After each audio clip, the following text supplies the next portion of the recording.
Fenomena munculnya tuntutan, adili Jokowi, mencerminkan meningkatnya ketidakpuasan publik terhadap kebijakan dan dugaan pelanggaran yang terjadi selama pemerintahan Presiden Joko Widodo. Isu ini semakin mencuat setelah adanya grafiti dan berbagai pernyataan dari tokoh masyarakat yang menyoroti dugaan korupsi, nepotisme, dan pelanggaran HAM yang diduga melibatkan Jokowi serta keluarganya. Beberapa faktor yang melatar belakangi munculnya fenomena ini antara lain dugaan korupsi dan nepotisme. Kritik utama berasal dari tuduhan bahwa Jokowi dan keluarganya terlibat dalam kasus korupsi, termasuk proyek PIK2 dan dana CSR-BI.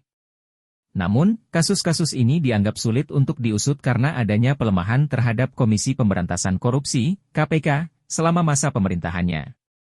Pelanggaran HAM dan kasus KM50. Ada pula desakan agar Jokowi bertanggung jawab atas dugaan pelanggaran HAM. Seperti dalam insiden KM50 yang menewaskan 6 anggota Front Pembela Islam, FPI. Kasus ini menjadi sorotan karena dianggap tidak ditindaklanjuti dengan transparan oleh pemerintah. Tekanan dari partai politik dan tokoh publik. Jokowi juga mendapat tekanan dari partai politik yang sebelumnya mendukungnya. PDIP, misalnya, telah memberikan sanksi politik dengan mencabut dukungannya. Beberapa pihak bahkan menyerukan agar Jokowi dibawa ke pengadilan internasional di ICC Amsterdam jika hukum di dalam negeri tidak dapat menjeratnya.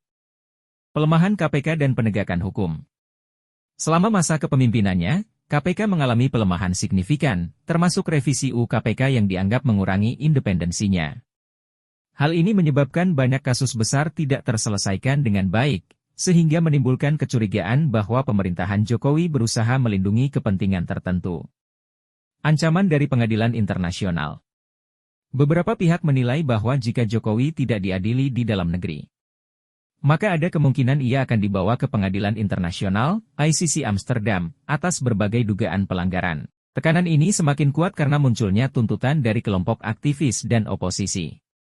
Fenomena ini mencerminkan perubahan besar dalam politik Indonesia pasca Jokowi, di mana mantan pemimpin tidak lagi memiliki perlindungan politik yang kuat dan mulai menjadi sasaran investigasi serta kritik dari berbagai pihak.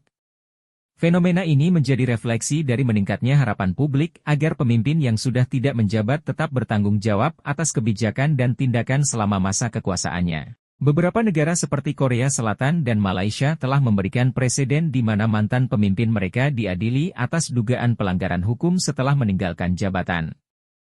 Hal ini menjadi pembelajaran bagi calon pemimpin masa depan yang mempunyai keinginan berkiprah sebagai pemimpin nasional dapat menjadi pembelajaran yang berharga. Bahwa kekuasaan itu ada di tangan rakyat. Pimpinan hanya diberikan mandat untuk mengelola agar rakyat adil dan makmur. Biasanya orang yang sudah duduk menjadi pemimpin tertinggi negara lupa, karena kekuasaannya sangat luas dan fasilitasnya sangat banyak untuk mendukung dia melakukan tindakan. Sehingga mampu membuat aturan yang menguntungkan bagi dirinya, keluarganya, dan kelompoknya. Padahal bila sudah tidak menjabat ia hanya sekedar rakyat dengan sebutan mantan pejabat.